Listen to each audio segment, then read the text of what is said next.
The rain had just begun to fall when Officer Daniel Reed noticed a tiny figure standing quietly near the entrance of the police station.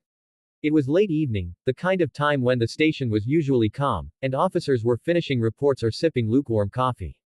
But the sight of the little girl made Daniel pause. She couldn't have been older than 7, soaked from the rain, shivering, and holding a small shoebox tightly against her chest as if it was the most precious thing she owned.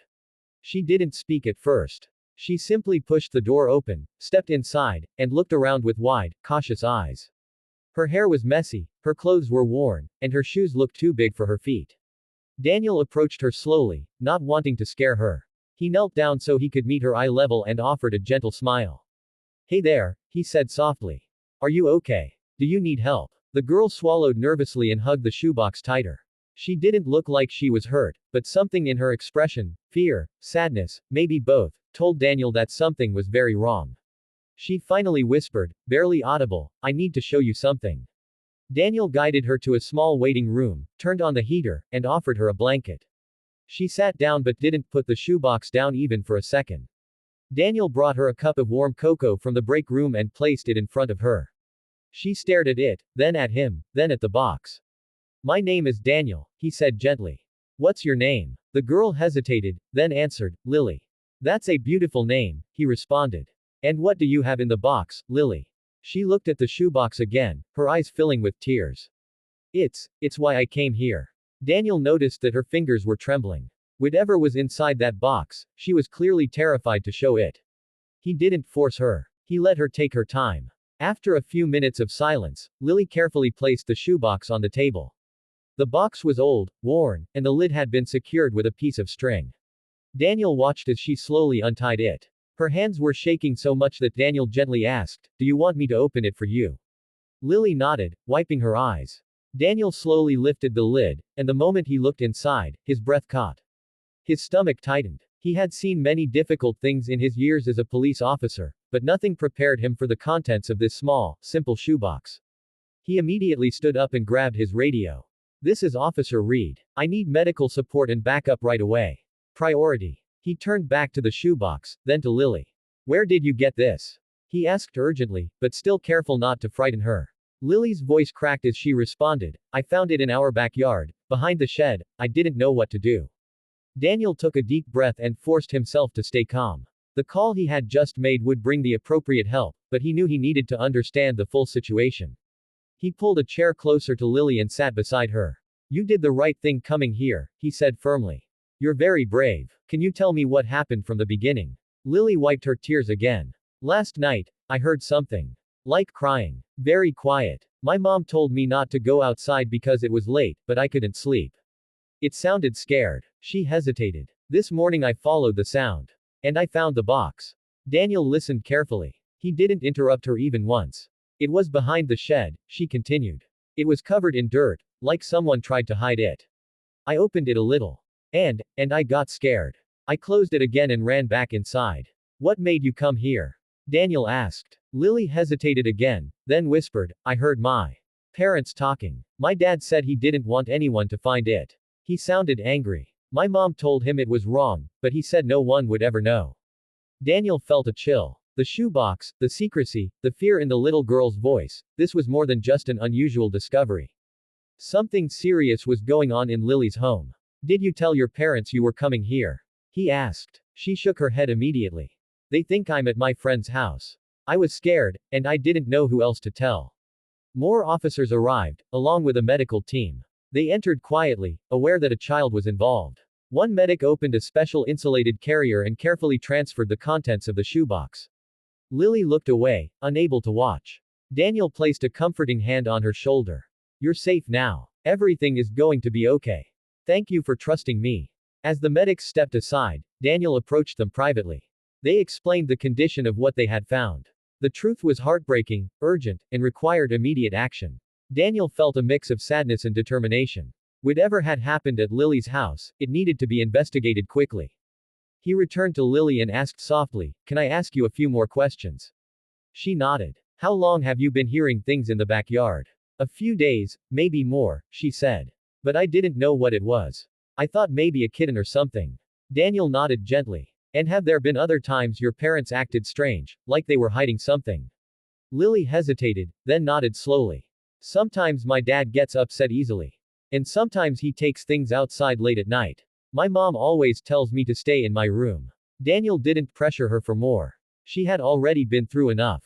The important thing now was to make sure she was safe and that whatever happened behind that shed was fully investigated. The station chief came in and spoke to Daniel quietly, giving new instructions. Officers were already being sent to Lily's home to secure the area and question her parents. A social worker was on the way to sit with Lily and ensure she felt supported. Daniel returned to her with a gentle smile. We're going to take care of everything, okay? You're not in trouble. You're incredibly brave for coming here. Lily looked down at her hands. I didn't want anyone to get hurt. I know, Daniel said. And because you spoke up, you helped stop something very serious. Lily finally took a sip of the warm cocoa. Her hands were still shaking, but she looked a little calmer. Daniel sat beside her quietly as she drank, giving her space. She had been carrying fear alone for days, maybe weeks, and now, for the first time, she wasn't alone. After a few minutes, she asked in a small voice, "What will happen now?" "We're going to go to your house," Daniel said carefully. "We need to see what's happening there. You'll stay here with the social worker.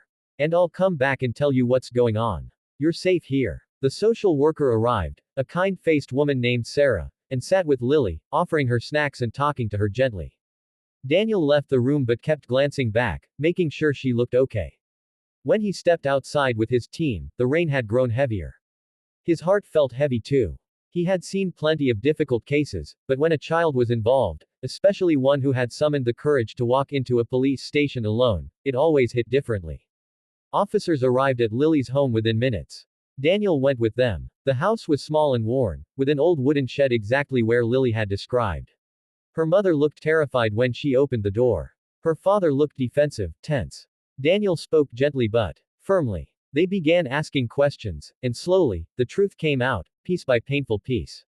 Lily's mother broke down crying. Her father tried to deny everything at first, but the evidence was already on its way to the lab, and the officers had heard enough to take the situation seriously. Meanwhile, back at the station, Lily sat watching the raindrops slide down the window. She held the empty shoebox in her lap, though it no longer held anything inside. It was as if holding it reminded her that she had done something important, something brave. Hours later, Daniel returned. When Lily saw him, she stood up quickly, her eyes full of questions. "Is everything okay?" she asked quietly. Daniel knelt down again, meeting her eyes. "We found everything we needed to know. And I'm proud of you. What you did today helped protect someone who needed it, and it helped us understand what was happening at your house." She looked worried. "Are my parents in trouble?" Daniel paused. "Your parents will be spoken to, and the situation will be handled in a way that keeps everyone safe. Right now, what matters most is you." Sarah, the social worker, stepped beside Lily. "We're going to make sure you're somewhere safe tonight," she said. "And everything else will be sorted out step by step." Lily nodded slowly, trusting them. Daniel smiled softly. "You're one of the bravest kids I've ever met." For the first time that day, Lily smiled, small, but real. In the days that followed, the truth behind the shoebox came out fully. The investigation revealed details that showed just how serious the situation had been. Thanks to Lily's courage, the person inside the box had been found in time, gotten medical help, and survived. The story spread throughout the community. People called Lily a hero. But she didn't see herself that way. She just saw herself as a girl who heard crying and couldn't ignore it. Officer Daniel, however, knew better. He knew that sometimes, the smallest voices make the biggest difference. That sometimes, bravery doesn't look like loud action, but like a quiet little girl walking into a police station holding a shoebox, hoping someone would listen. Lily was placed with people who cared for her while everything was sorted out legally. Daniel visited occasionally, bringing small gifts like storybooks and coloring sets. She always greeted him with a shy smile. "Do you think everything will be okay?" she asked him one day. Daniel nodded. "I think you made sure of it." The shoebox incident didn't just change Lily's life. It reminded everyone at the station that sometimes the most important calls for help don't come through a phone, they walk right through the door holding a simple cardboard box. And behind every box, behind every cry for help, there is a story waiting to be heard, and a little hero brave enough to carry it.